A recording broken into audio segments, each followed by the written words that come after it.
Halo teman-teman, saya Henry Forgesli. Halo semuanya, perkenalkan nama aku Hafiz bin Asdi. Hai, perkenalkan nama saya Layan Neo. Namo Sanghyang Adi Budaya, Namo Budaya, izin perkenalkan diri. Saya Joni. Om Swastiastu, perkenalkan nama saya Dharma Sarika. Saya aktif di Vihara Money House sebagai Ketua Komunitas Anak Muda CIA. Usia aku 18 tahun, masuk 19. Nah, aku merupakan salah satu mahasiswa Universitas Muhammadiyah Sumatera Utara tahun 2025. Nah, teman-teman, aku ngambil Fakultas Ilmu Sosial dan Ilmu Politik, yaitu jurusan Ilmu Komunikasi. Aku itu merupakan salah satu Putra Bahari Indonesia tahun 2024 dan menjuarai second runner up Putra Bahari Indonesia tahun 2024. Sekaligus Putra Literasi Sumatera Utara 2024. Dan nama bakti saya adalah Yohanes. Saya di paroki Gereja Katedral Medan dan saya bekerja di bidang event organizer yaitu The SEO, dan di samping itu saya membantu orang tua di toko oli. Itu saja perkenalan dari saya. Terima kasih. Dari Ketua Majelis Budaya Indonesia Kota Medan periode 2023 hingga 2026. Saya dari Universitas IPNB dan saat ini saya aktif di organisasi Mahadana Star News TV. Saya pernah menjabat sebagai Putri Sakya Intelijensia pada tahun 2022 dan saya juga pernah menjabat sebagai Putri Sakya Persahabatan pada tahun 2023. Bagaimana pendapat Koko mengenai kerukunan umat beragama secara keseluruhan di Indonesia? Menurut pendapat Koko, dari skala 10 sampai 100, sudahkah kerukunan antar agama di Indonesia tercapai dengan baik? Dan bagaimana kondisi kerukunan khususnya agama Koko dengan agama yang lain di Indonesia? Menurut saya, kerukunan umat beragama di Indonesia itu cukup baik. Jadi seperti yang kita tahu, Indonesia itu terdiri dari banyak sekali agama, banyak sekali kelompok, banyak sekali keyakinan. Namun, kita bisa hidup bersama-sama itu adalah sesuatu yang mungkin sangat jarang kita temukan di negara-negara lain. Dan, tapi ya memang harus kita akui bahwa belakangan atau di masa lalu ada beberapa kejadian, beberapa peristiwa yang menjadi catatan untuk perbaikan toleransi atau cara kita untuk hidup bersama-sama antar agama, antar kelompok yang berbeda. Jadi bisa dikatakan kalau menurut saya itu kerukunan umat beragama kita itu cukup baik, tapi harus tetap kita jaga, harus tetap kita rawat bersama-sama agar untuk lebih menyempurnakan lagi. Menurut saya seperti itu.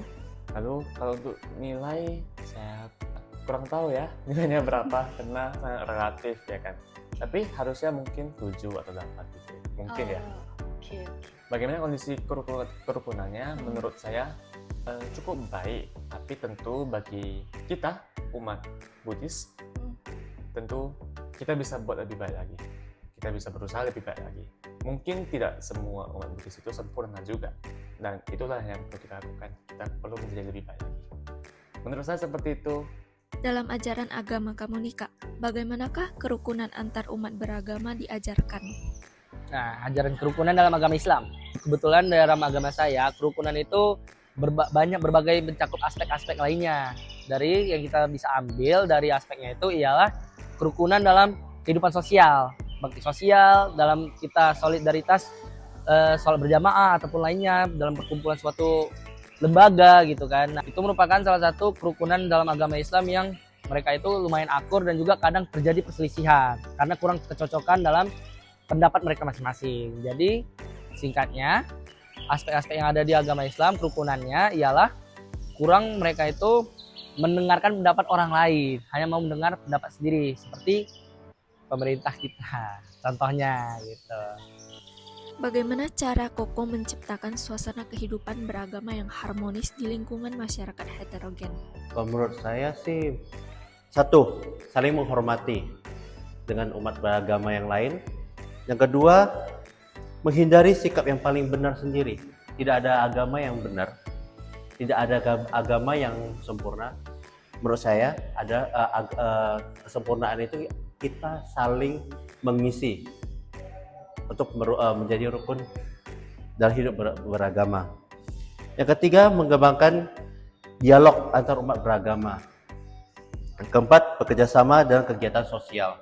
Seperti contohnya pada saat ini pengalaman di gereja Katolik saya, anak OMK membagikan takjil kepada teman-teman yang akan membuka puasa di bulan Ramadan. Serta mereka mengunjungi beberapa agama seperti ke vihara untuk membersihkan rupang vihara. Terus yang kedua, pernah juga yang saya lihat mereka hanya jalan-jalan ke kuil Hindu. Itu yang ke poin yang ketiganya adalah menghormati hari besar agama yang lain. Contohnya nih, kita ada mengajarkan Natal. Nah, ada juga umat Muslim yang datang untuk mengamankan gereja. Itu yang saya rasakan saat ini. Dan yang keenam, mengedukasi generasi muda pentingnya keberagaman. Ini yang poin yang paling penting sih. Mendidik anak-anak supaya tidak terlalu arogan dan tidak terlalu akunya itu besar gitu. Itu dari saya. Bagaimana sih seharusnya setiap umat menjaga kerukunan antar agama di dunia ini, Ko? Nah, kita kan sebenarnya pada saat ini kondisinya adalah sebagai warga negara Indonesia, sebagai pemeluk agama Buddha Indonesia. Nah, warga negara Indonesia juga merupakan bagian penduduk dari warga dunia, begitu. Nah, ketika kita berbicara tanpa batas tentang kemanusiaan, itu tidak ada sekat, tidak ada batas. Nah, kalau di dalam Dhammapada ya, kalau di dalam Dhammapada ayat ke-6 kita dapat melihat bahwa Buddha menyatakan bahwa sebagian orang itu tidak mengetahui bahwa dalam pertengkaran kita akan binasa. Ada yang karena karakternya suka berdiam dalam sesuatu ketidakharmonisan. Mereka ribut, mereka saling caci, saling maki ya, tanpa menyadari kebenaran ini bahwa semuanya juga rugi gitu loh. Baik yang pihak A, pihak B, ya, pihak C. Kalau kita sudah ribut di antara pihak, ini semuanya pihaknya rugi. Sama-sama akan menjadi abu dan arang. Nah, sebenarnya ini harus dipraktekkan. Kemudian di dalam Dhammapada ayat 6, Buddha juga bersabda bahwa kalau kita senantiasa mempertahankan dia mencaci saya, dia memukul saya, dia memaki saya, ya, kemudian ia mengalahkan saya. Pikiran-pikiran seperti ini kalau diteruskan dalam kehidupan sehari-hari, malah akan semakin mendatangkan kebencian. Jika kebencian membesar, memuncak, konfliknya makin besar, tentunya ini tidak akan menciptakan keharmonisan. Baik di dalam sebuah masyarakat, katakanlah WNI sebagai warga negara Indonesia maupun sebagai warga dunia. Nah, ini adalah sedikit nasihat dari Buddha yang menjadi landasan yang dapat kita praktekkan dalam kehidupan sehari-hari untuk menciptakan keharmonisan di dunia dari kehidupan beragama. Mungkin itu yang bisa saya berikan. Nah, tadi kan pendapat dari Ko Joni ya. Bagaimana sih seharusnya setiap umat menjaga kerukunan antar agama di dunia ini menurut kamu, Kak? Ya, dengan seperti kita merangkul sesama untuk berbuat kebaikan, tidak mengganggu mereka pada saat beribadah, dan menghargai toleransi serta budaya yang ada di sekitar kita. Dan jangan memprovokasi hal-hal negatif yang tidak sesuai dengan kita. Menurut pendapat kamu nih, Kak, bagaimana seharusnya dan peran pemerintah untuk menciptakan kerukunan beragama bagi seluruh warga negara?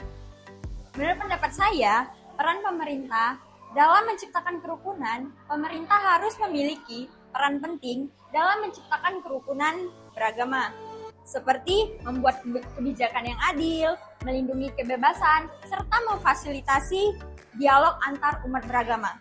Selain itu, pemerintah juga perlu memberikan edukasi tentang toleransi dan menindak lanjut tegas pihak-pihak yang memicu konflik agar kerukunan dapat terjaga dengan aman. Mungkin itu saja pendapat dari saya. Jika ada salah kata atau salah bicara, mohon dimaafkan. Oke, thank you ya Ko atas sharingnya. Oke, sampai jumpa ya. Itu dari saya. Terima kasih. Sampai jumpa di lain kesempatan. Bye. Oke, thank you ya Ko ya. Oke, terima kasih. Om Swastiastu, sampai jumpa. Kemungkinan saya akan mengakhiri perbincangan dan juga cerita hari ini. Saya Afif Nasbi, pamit undur diri. Assalamualaikum warahmatullahi wabarakatuh. Terima kasih semuanya.